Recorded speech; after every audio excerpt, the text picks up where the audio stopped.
What is going on, everyone? Welcome to your 79th Java tutorial.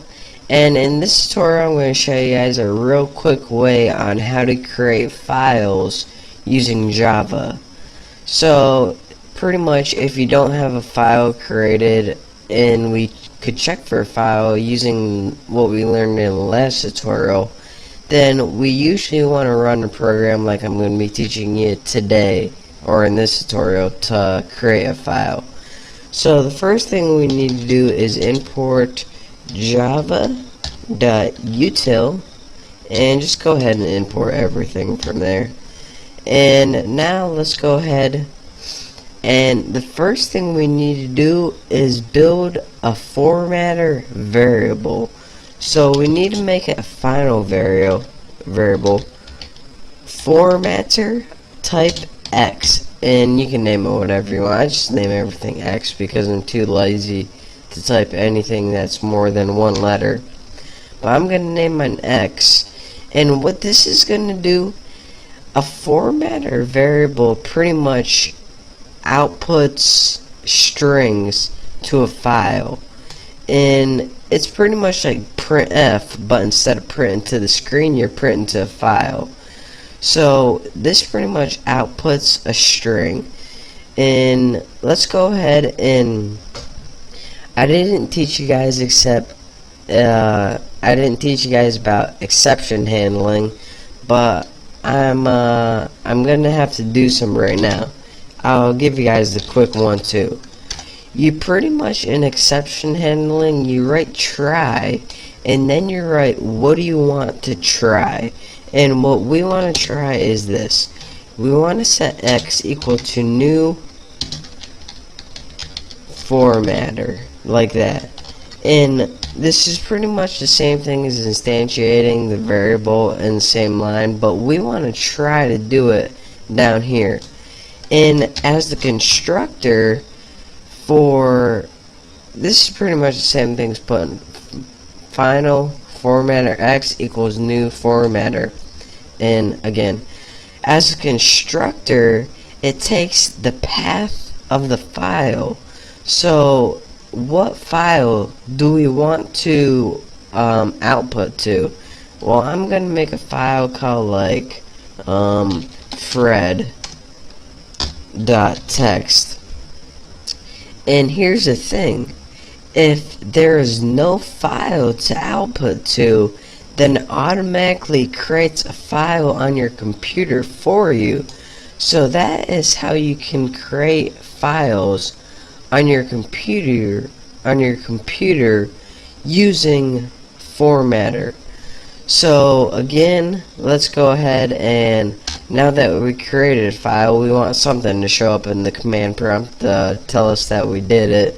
So system out println, and let's go ahead and put you created a file. So now if we try this and it's successful, then this stuff is gonna happen. However, if we get an error, then, and again, I'll be going over this try and catch it later, so don't worry too much if you don't understand it. However, if you get an error in this, an error and exception is the exact same thing. They just had to name it exception because they had to be different. If you get an error, then what do you want to happen? System out println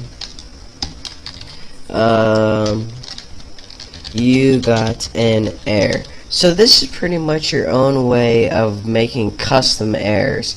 So you know, if we had an error before, then our program would just start running and we would get a bunch of error messages on our command prompt.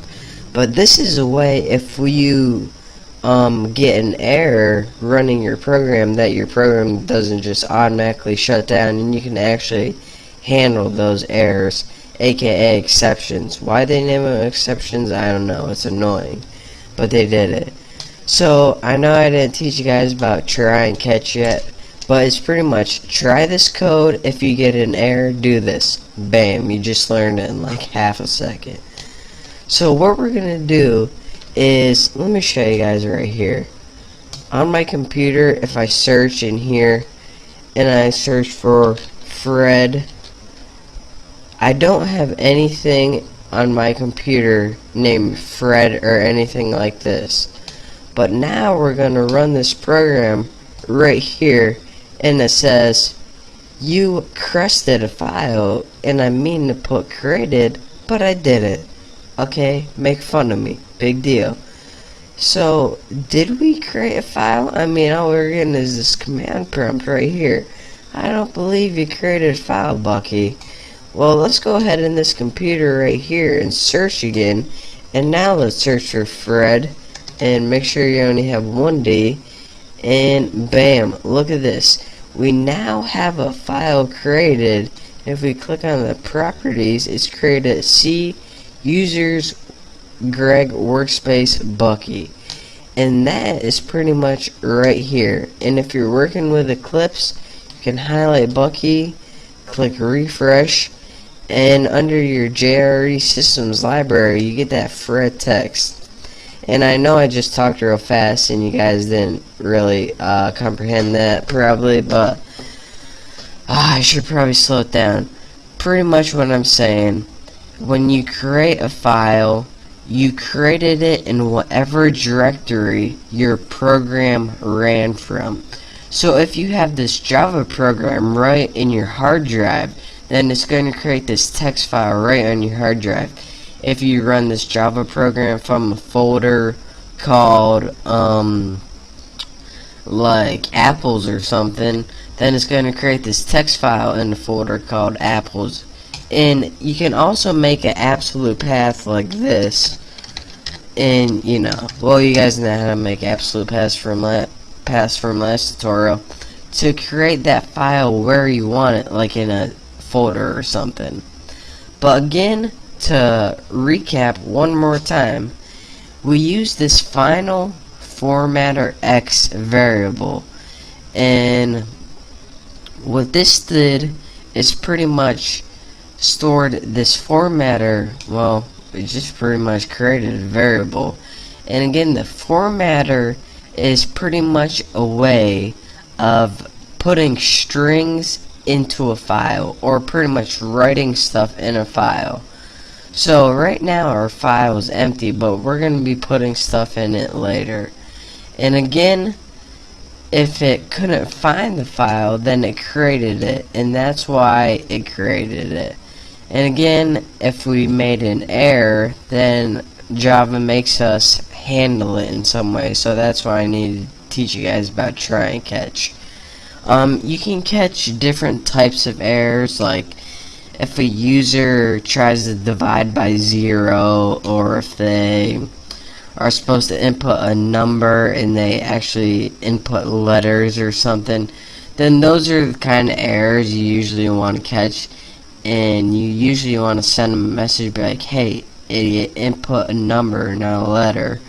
But for now, we'll just output you got an error. So that is your real quick tutorial on how to create files.